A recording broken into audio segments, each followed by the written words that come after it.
The Independent Community Pharmacy Association says medicines worth millions of rand looted during the July civil unrest in parts of KZN and Gauteng are yet to be recovered. It's believed the loot may have found its way into the hands of unscrupulous pharmacies and dispensing doctors who have sold it to unsuspecting customers.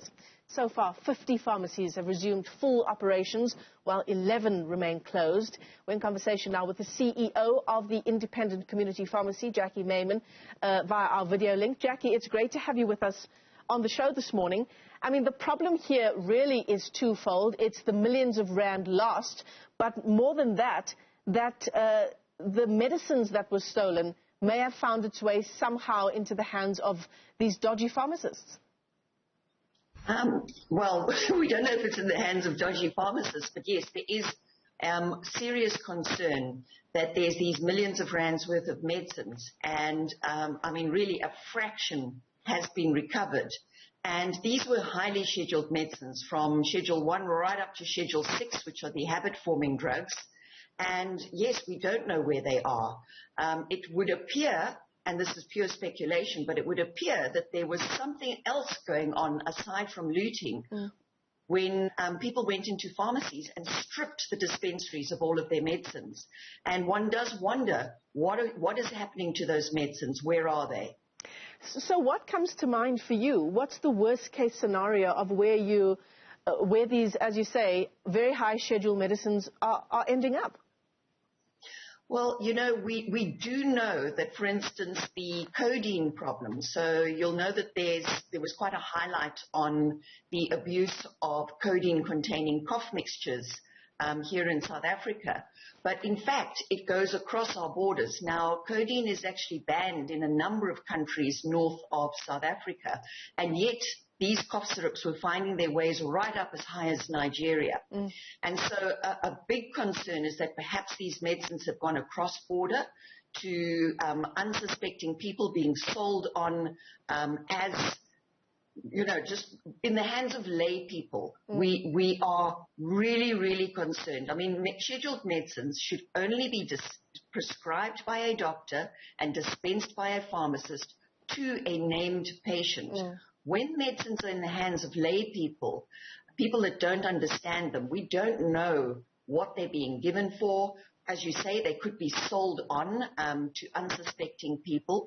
And then, of course, there's also the worry about certain items which have special storage conditions. And although most medicines, if they're not stored properly, they merely degrade, certain medicines become toxic when they expire. And these are the concerns that we as pharmacists have. So it's actually not a case of the medicines possibly finding themselves in the hands of dodgy pharmacists. That's not the issue here. It's about, as you say, lay people getting their hands on things like codeine and selling them on to people who are looking for sort of black market medicines. Correct. You know, I think it is exactly that. And, you know, codeine obviously was one that was easily obtained because it is an over-the-counter medicine. But now, you know, the whole basket has been opened up because right up to Schedule 6. And, I mean, codeine is a Schedule 2 medicine because it is not that, let's call it a dangerous medicine. Whereas some of the Schedule 6 medicines are highly addictive.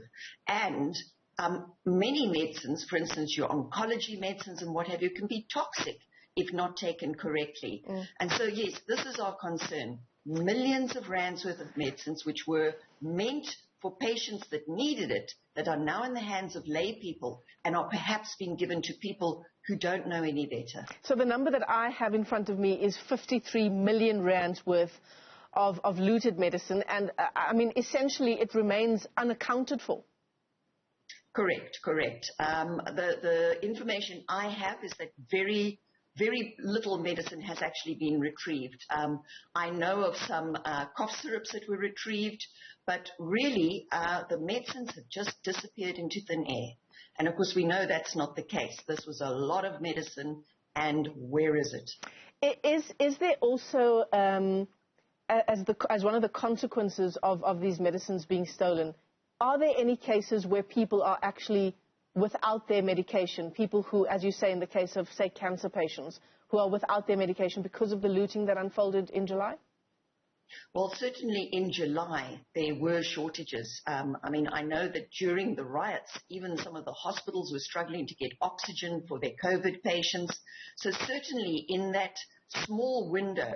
But what I must say, here in South Africa, we really have got an incredibly robust logistics system. So although we had a very large wholesaler that was looted and destroyed, as well as in addition, we had all these pharmacies that were closed. I think it was really short term. Very quickly, those supply lines were re-established. And although there may still be inconveniences, I am not aware of patients who are still going without their medicines. Thankfully. So the 53 million rand of looted medicine, the money that was lost to these pharmacies, is it a case of merely claiming from insurance, or are there pharmacies that are actually struggling to open up again? There are a number of pharmacies that are still struggling to open up. We must remember that this insurance would be SASRIA, which is the insurance specifically for unrest and looting. And SASRIA claims take quite a bit of time to be paid out. I know I have seen in the news that there have been some payments, but we've been told by our specialists that it could take up to a year to be paid out. Sure. Now, in the interim, these pharmacies are trying to get up to supply their clients again. So we are struggling, and that's why we've set up the Independent Pharmacy Emergency Fund. And our stakeholders have been amazing. We've already collected 10 million rand. We've already paid out millions. And this is helping these pharmacies get up and start running again while they wait to be paid out by the insurers. And who are the people who are contributing to that fund? So we've had a number. Our manufacturing pharmacies have come to the table. We've had the likes of Aspen and Adcock and Zydus. We also had Discovery give us 1 million rand. And our very own professional society, the Pharmaceutical Society of South Africa, has donated 1 million rand. People have been amazing. Even individuals and pharmacies that were not looted have contributed to this fund. Yeah. And we're aiming to raise 20 million, and the Solidarity Fund has approached us, and we've put in an application, and we are hoping that we will get that 20 million, which will ensure that all 87 pharmacies reopen. The effects of the unrest in parts of KZN and Gauteng continuing. Jackie Maimin, thanks very much for coming onto the program. She's with the Independent Community Pharmacy Association. In fact, she is the CEO of that organization. 53 million rand in stock lost by pharmacies during the unrest. And of course, the worry now is that some of the medicines up to Schedule 6 would have fallen into the hands of lay people, and certainly black market sales. The expected effect there is that those sales would be going up. Very, very worrying indeed.